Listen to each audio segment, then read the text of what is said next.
Palay-Aralan sa Radyo. School on the Air program ng Department of Agriculture.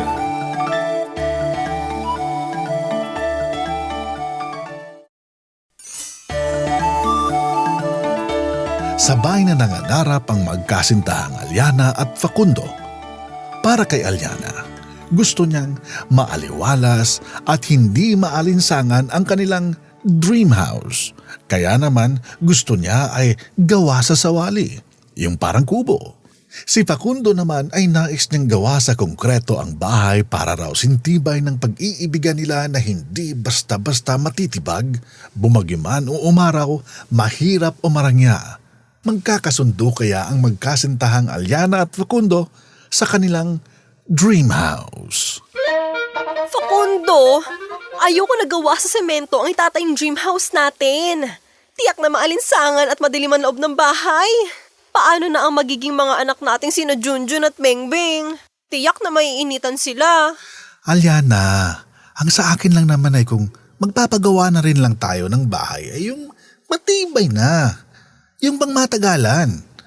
Kaya mas maganda kung gawa sa semento. Ito namang sina Ate Aliana at Kuya Facundo. Sa family house pa lang nila hindi na magkasundo. Paano pa sa ibang bagay? Para wala ng gulo, pwede bang makisawsaw sa bangayan usapan nyo pala? Kanina ka pa nga nakikisali, kapatid kong Jokoy. Ano naman ang bright idea mo sa pagpapagawa ng dream house namin? Aber? Oo nga, bayaw. Magiging bayaw pa lang. Paano kami magkakasundo sa dream house namin? Parang magkaiba kami ng pangarap na dream house ng Ate Aliana mo. Mali naman siguro kung hiwala yung tahanan namin. Simple lang. Ibase natin yung bahay nyo sa kuwebo. Yung dinisenyo ng isa sa mga scientists mula sa DA Phil Rice. Istrukturang kubo kaya hindi mainit at hindi mahirap gawin pero kasing tatag ng kuweba.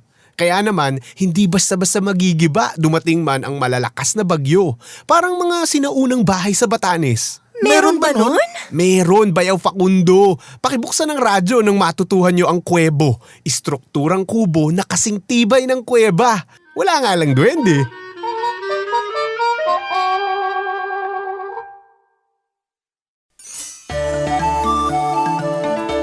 Sabay na nangangarap ang magkasintahang Aliana at Facundo. Para kay Aliana, gusto niyang maaliwalas at hindi maalinsangan ang kanilang dream house. Kaya naman gusto niya ay gawa sa sawali, yung parang kubo. Si Facundo naman ay nais niyang gawa sa konkreto ang bahay para raw sintibay ng pag-iibigan nila na hindi basta-basta matitibag, bumagyo o umaraw, mahirap o marangya. Magkakasundo kaya ang magkasintahang Aliana at Facundo sa kanilang dream house. Facundo, ayoko nagawa sa semento ang itatayong dream house natin. Tiyak na maalinsangan at madilim ang loob ng bahay. Paano na ang magiging mga anak nating sina Junjun at Bengbeng? Tiyak na maiinitan sila. Aliana, ang sa akin lang naman ay kung magpapagawa na rin lang tayo ng bahay ay yung matibay na. Yung bang matagalan. Kaya mas maganda kung gawa sa semento. Ito namang sina Ate Aliana at Kuya Facundo. Sa family house pa lang nila hindi na magkasundo. Paano pa sa ibang bagay? Para wala ng gulo, pwede bang makisawsaw sa bangayan usapan nyo pala? Kanina ka pa nga nakikisali, kapatid kong Jokoy. Ano naman ang bright idea mo sa pagpapagawa ng dream house namin? Aber? Oo nga, bayaw. Magiging bayaw pa lang. Paano kami magkakasundo sa dream house namin Parang magkaiba kami ng pangarap na dream house ng Ate Aliana mo. Mali naman siguro kung hiwala yung tahanan namin. Simple lang. Ibase natin yung bahay nyo sa kuwebo. Yung dinisenyo ng isa sa mga scientists mula sa DA Phil Rice. Istrukturang kubo kaya hindi mainit at hindi mahirap gawin pero kasing tatag ng kuweba. Kaya naman, hindi basta-basta magigiba dumating man ang malalakas na bagyo. Parang mga sinaunang bahay sa Batanes. Meron ba nun? Meron, bayaw Facundo. Istrukturang kubo na kasing tibay ng kuweba. Wala nga lang duwende.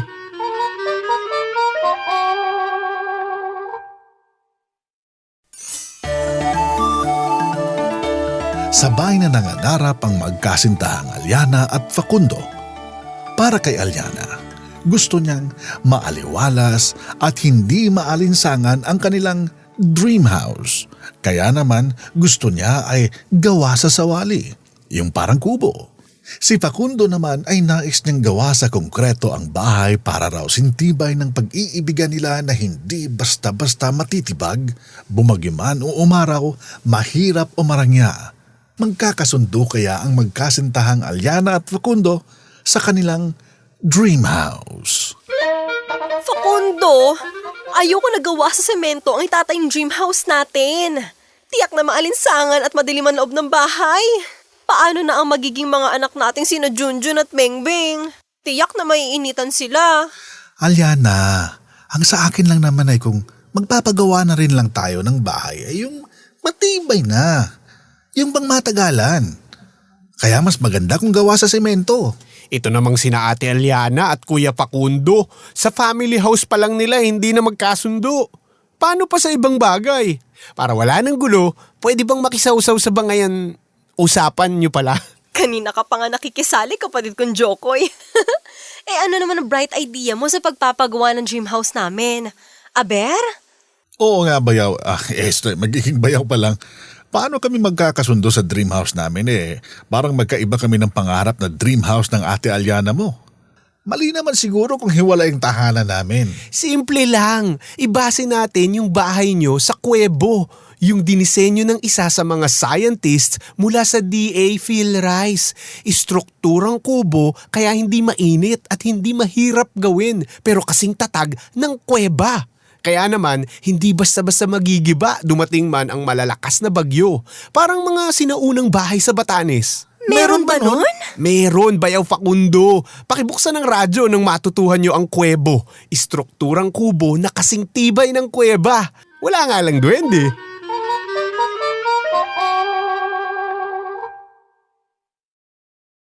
Kuwebo, istrukturang kubo na kasing tatag ng kuweba.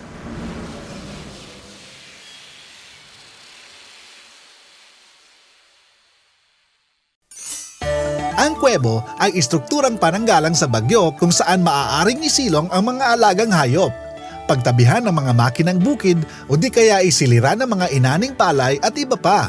Pwede itong tawaging evacuation center ng mga kayamanang pambukid o farm assets. Ayon kay Senior Scientist Ricardo F. Orhe ng PhilRice, nagdisenyo ng istruktura, tinawag itong kuwebo dahil ito ay istrukturang madaling gawin kagaya ng kubo ngunit matatag kagaya ng kuweba. Kaya naman, kayang-kaya ng kuwebong malampasan ang matinding buhos ng ulan at pagbugso ng hangin. Sa normal na kondisyon ng panahon, hindi gaanong mainit ang temperatura sa loob ng kuwebo. Alanganing kuweba, alanganing kubo.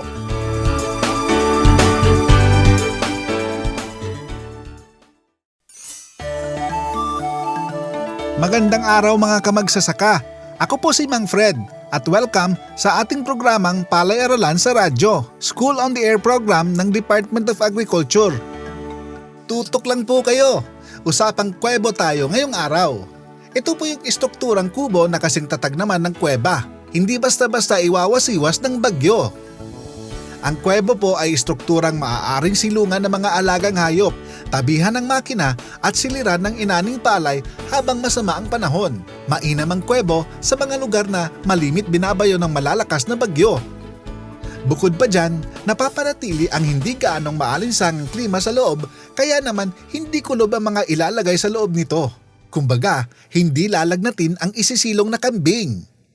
Makakapanayam natin si Dr. Ricardo Orhe. Isa po siya sa mga scientist ng PhilRice. Magandang araw po, Sir Dong.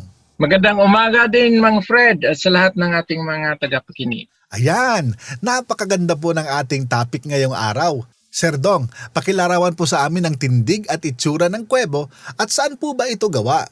Ang kuwebo ay, ang bubong nito ay hugis dome or yung kalahating bilog o di kaya hugis tunnel o tunnel shaped roof na ang katawan niya ay pabilog din. So para siyang mga bubong ng mga lumang katedral, yung kung tingnan natin na pabilog, o di kaya bubong ng toll gate sa mga expressway. So ganun po ang hugis ng ang tindig ng kuwebo. Ang kuwebo ay gawa ng semento, concrete, na ang patigas nito ay ginagamitan ng kawayan at mesh wire. Kaya kumpara sa conventional na mga struktura, siya ay mas madaling gawin kagaya ng kubo, ngunit ginagawang matibay para panlaban sa bagyo kagaya ng kuweba. Kaya ganun ang pangalan niya. Ayun, Sir Dong, balita po namin ay kayo po ang nagdisenyo ng kuwebo, Sir Dong. Bakit po ninyo naisipan na gawin po ang disenyo na ito, Sir Dong? Yeah, nung nangyari yung Yolanda, yung bagyong Yolanda sa Leyte, ako po ay taga Leyte, Mang Fred. Kaya 6 months after yata nung Yolanda ay pumunta talaga ako doon sa lugar namin at tiningnan ko yung sitwasyon ng aming bahay, yung ancestral house, yung komunidad namin. Nakita ko doon halos, hindi lang halos lahat yata ng mga bubong ay lumipad.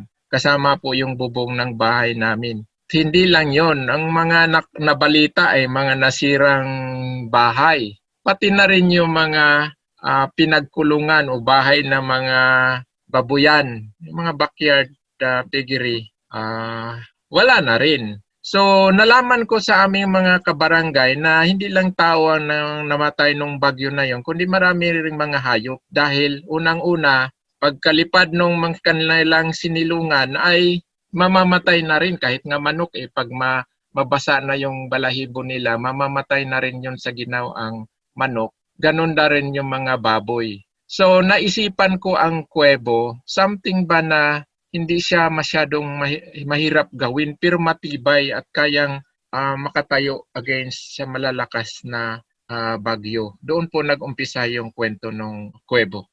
Ayun, parang dahil po sa personal experience po pala ninyo, Sir Dong, kaya naisipan po ninyo na gawin ito. Sir Dong, tanong po namin, ano-ano po ba ang pakinabang dito sa paggamit ng kuwebo? So unang-una, ang kuwebo talaga ay dinevelop upang merong mapaglagyan ang ating mga magsasaka ng mga bagay na mahalaga o may value para panahon ng bagyo ay ma-secure ito at ma-save at hindi sila malugi after ng bagyo dahil maraming mga ari-arian, mga hayop na nawala na siyang investment din nila. So, ang kuwebo ay isang multi-purpose na struktura na dinisenyo natin upang makapag-withstand against sa typhoon. So, pwede ito silungan ng mga makinarya, pwede dito imbakan ng palay, ng binhi, o kahit dito isilong yung hayop or imbakan ng fertilizer o ano pa man mga bagay na kinakailangan ng ating magsasaka para magamit sa kanyang hanap buhay sa sakahan. Sir Dong, nabanggit po ninyo na pwedeng gawing imbakan o storage ng binhi ang kuwebo. Kumusta po ba ang temperatura sa loob ng kuwebo? So, unang-una nabanggit ko yung multi-purpose function niya. Pero dito, Mang Fred, ang disenyo actually ng kuwebo ay nakabase doon sa main function niya. So, halimbawa, multi-purpose nga pero meron siyang main function, main purpose na doon ang basihan ng pagka-design natin ng kuwebo. Halimbawa, gawing imbakan, mahalaga yung temperatura sa loob. Kaya may mga ilalagay tayong butas para maging maayos yung ventilasyon ng daloy ng hangin upang mapanatiling mababa ang temperatura sa loob na siyang kinakailangan kung meron tayong imbak na binhi ng palay. So, base naman doon sa mga naunang nagawa namin, idea, ano naman siya, yung hindi siya yung temperatura na nasa loob ng isang struktura na ang bubong ay yero. So relatively malamig siya dahil ang bubong nito ay concrete na makapal at hindi kaagad makadalo yung init galing sa labas dahil sa sikat ng araw. Ayun, napakaganda pala na ganun po ang pagkakadisenyo na hindi nga po nakukulob o nakakapasok yung init. Sir Dong, ang sabi po ang kuwebo ay istrukturang kubo na kasing tibay ng kuweba. Ang tanong po ay gaano po ba katibay itong kuwebo? Nasubukan na po ba sa malalakas na bagyo? Ano po yung naging basihan para masabing mas matibay sa pangkaraniwan po ito? Ang kuwebo, Mang Fred, ay gawa ng prefabricated na parts. Ibig sabihin, gawin ito ng mga piyesa tapos i-assemble. Pagka-assemble dyan, tuloy-tuloy na ang pinaka-purpose niya, mapababa yung level ng skill ng pag-construct ng kuwebo. So lahat dito, mga kahit unskilled workers sa community ay ma-involve. Ngayon doon sa tanong, may mga test po kaming ginawa para lang masubukan yung tibay ng individual, yung prefabricated part na ito.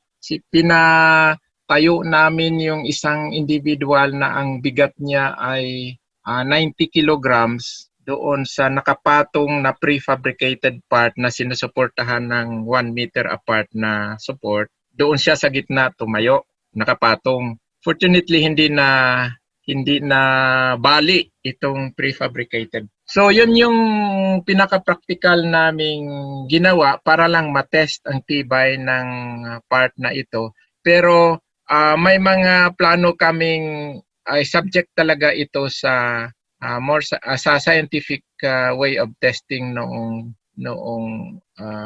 part na ito. Gamit ang problema lang namin yung facilities kung saan siya i-test. Pero yung ginawa namin yon ay isa sa mga dahilan kung bakit namin nasabi na kaya niyang mag-withstand ng bagyo. Pangalawa nating reason bakit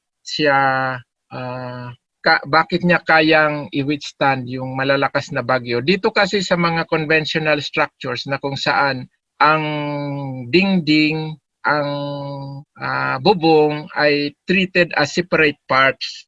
Base doon sa na-observe ko sa Yolanda, ang bubong ay lumilipad na buong bubong. Ibig sabihin hindi lang yero ang natanggal kundi yung buong bubong. Yero plus yung kahoy na pinagkabitan ng yero. So base kasi sa pag-aaral, nag-confirm yung na-observe ko doon sa mga nabasa ko sa mga reports, scientific reports, na ang weakest point daw ng structure ng building ay yung point na kung saan nagsalubong ang dingding at ang bubong. Pero dito sa kuwebo, hindi mo treated as one yung dingding at saka bubong kasi isang dome shape siya. So tuloy-tuloy yan from dingding hanggang bubong, paikot yan hanggang dingding. So wala kang ma-identify na point na kung saan nag-meet yung bubong at saka ng dingding. So hindi siya ganun kadaling tanggalin or ilipad ng malalakas na bagyo. Ayun! Napakaganda po pala ng pagkakadisenyo ng kuwebo, ano po, Sir Dong? May scientific basis din po pala, kaya ganun po yung naging disenyo. So napakainam po pala. Tama nga po na mas maganda talaga yung may basihan. Alam naman po namin na sa inyo po dyan sa PhilRice ay marami pong magagaling. Sir Dong, ideally gaano po ba ang pagkaluwang ng isang kuwebo?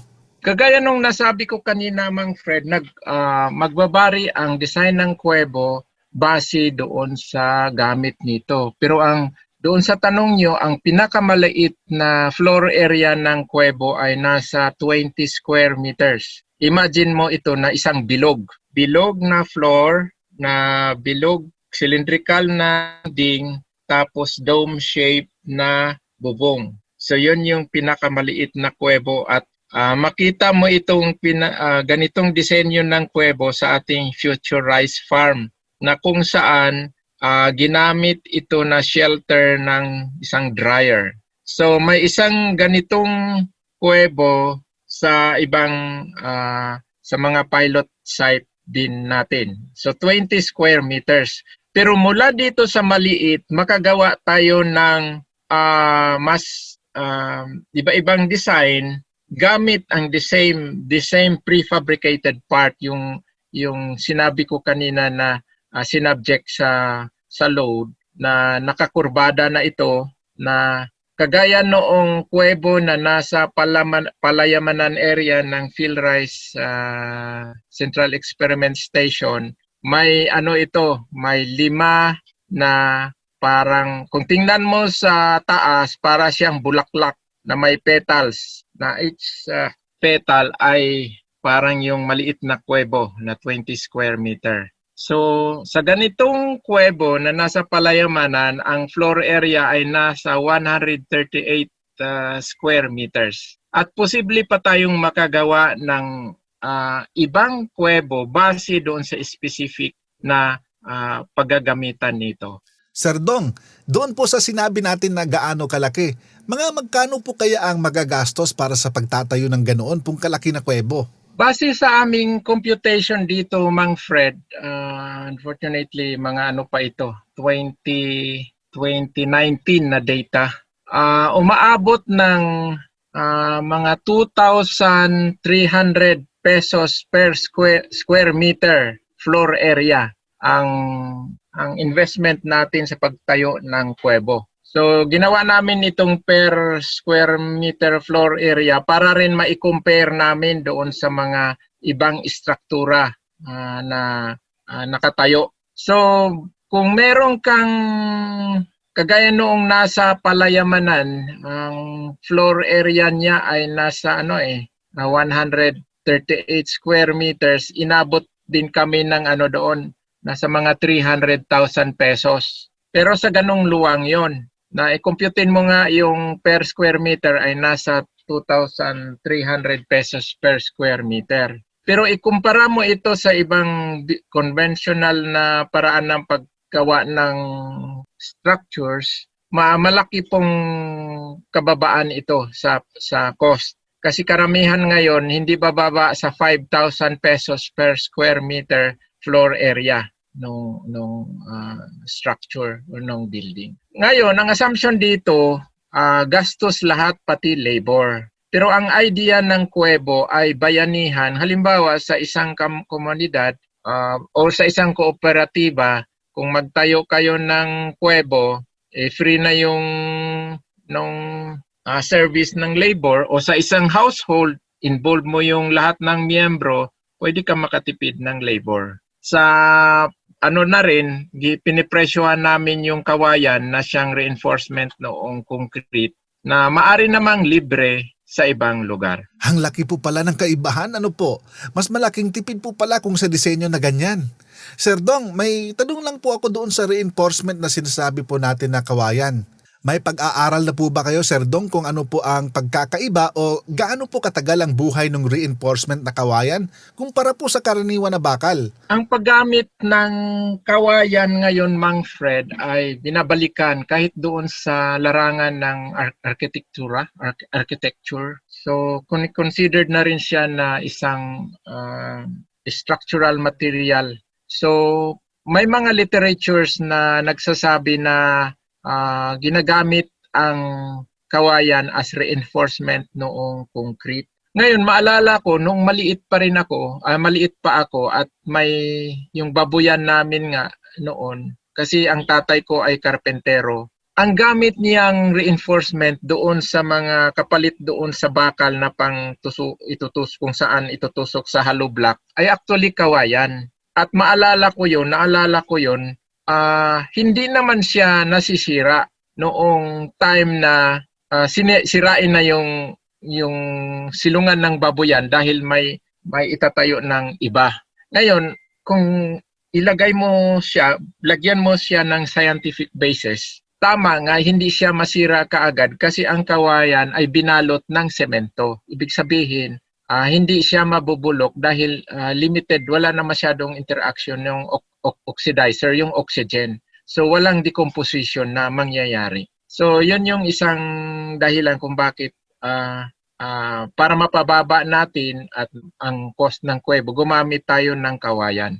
Ang isa pang dahilan, ang kawayan ay resistant, ang mas siya sa makapag-withstand siya ng tensile force, yung paunat na force, which is yan ang weakness naman ng concrete. Kaya magandang samahin itong kawayan doon sa concrete kasi kung sa mga load na nauunat yung concrete, nandoon yung kawayan na siyang mag-oppose sa force na yon. Napakaganda po na pagkakapaliwanag ni Sir Dong. Sir Dong, baka po may mga asosasyon na po ba kayo ng mga magsasaka na nakapagpatayo o natulungan po na magtatayo po ng ganitong klase ng istruktura, kuwebo?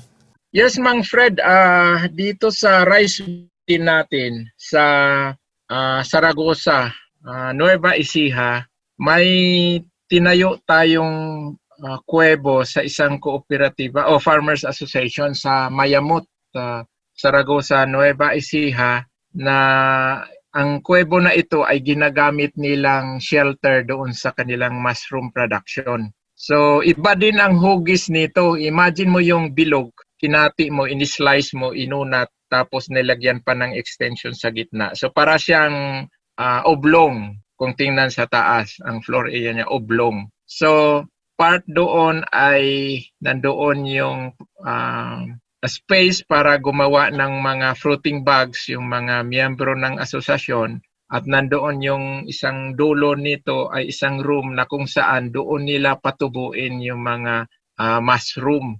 So makikita ito doon sa Mayamot, Saragosa, Nueva Ecija. Meron namang isa sa isang farmer leader sa may Macarce, Saragosa, Nueva Ecija.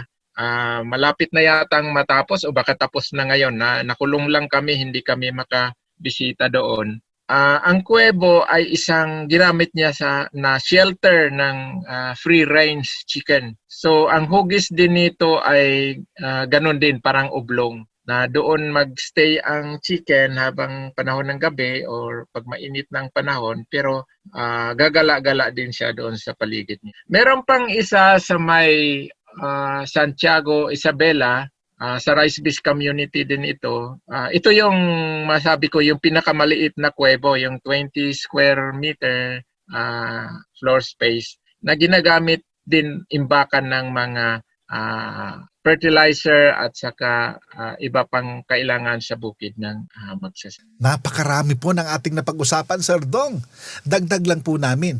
Sakali po na katulad namin na magsasaka ay nais po na magpagawa ng ganitong istruktura, kanino at saan po kami pwedeng makipag-ugnayan, Sir Dong?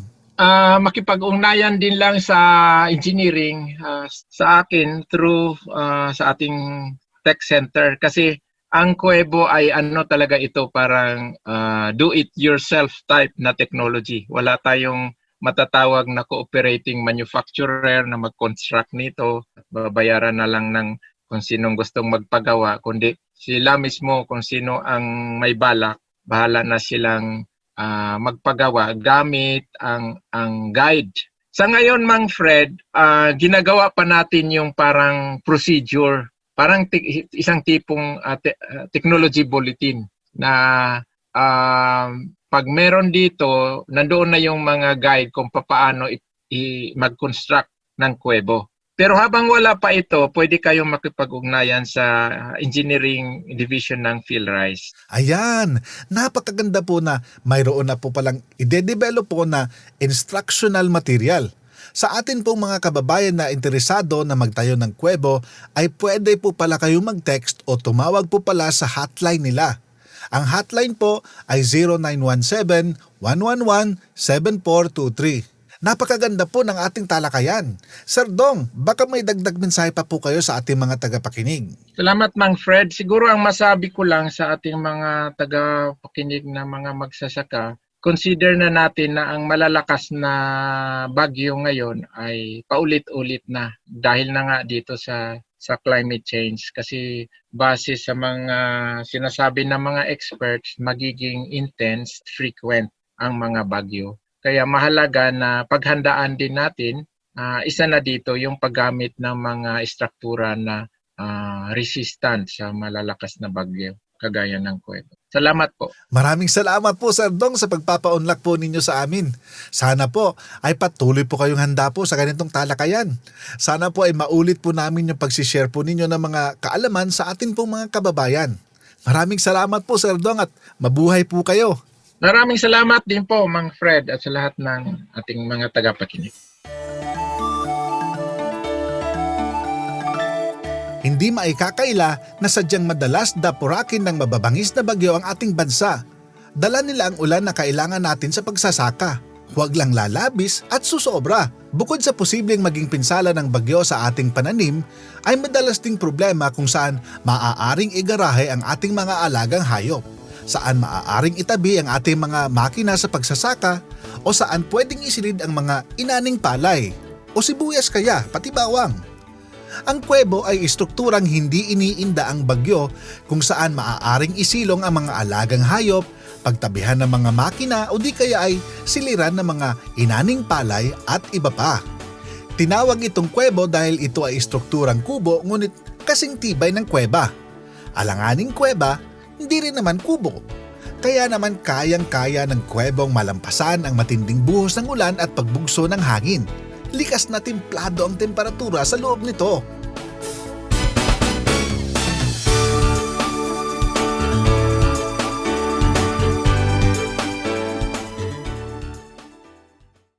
Palay Tanong.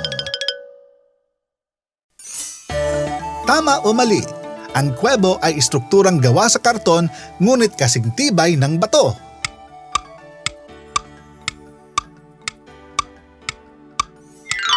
Sagot, mali! Ang kuwebo ay istrukturang kubo na kasing tibay ng kuweba.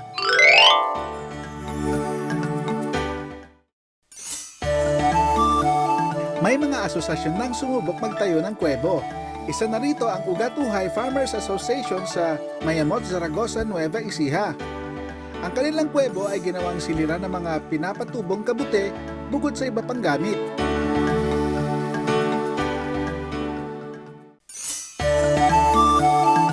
May mga asosasyon nang sumubok magtayo ng kuwebo.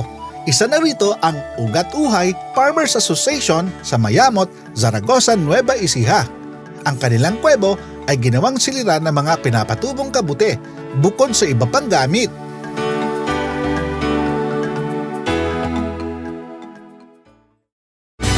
Para sa karagdagang impormasyon sa pagpapalayan, mag-text o tumawag sa DA PhilRice Text Center bilang 0917-111-7423. I-like din ang DA PhilRice at Department of Agriculture Facebook pages nang updated ka sa usaping pagpapalayan.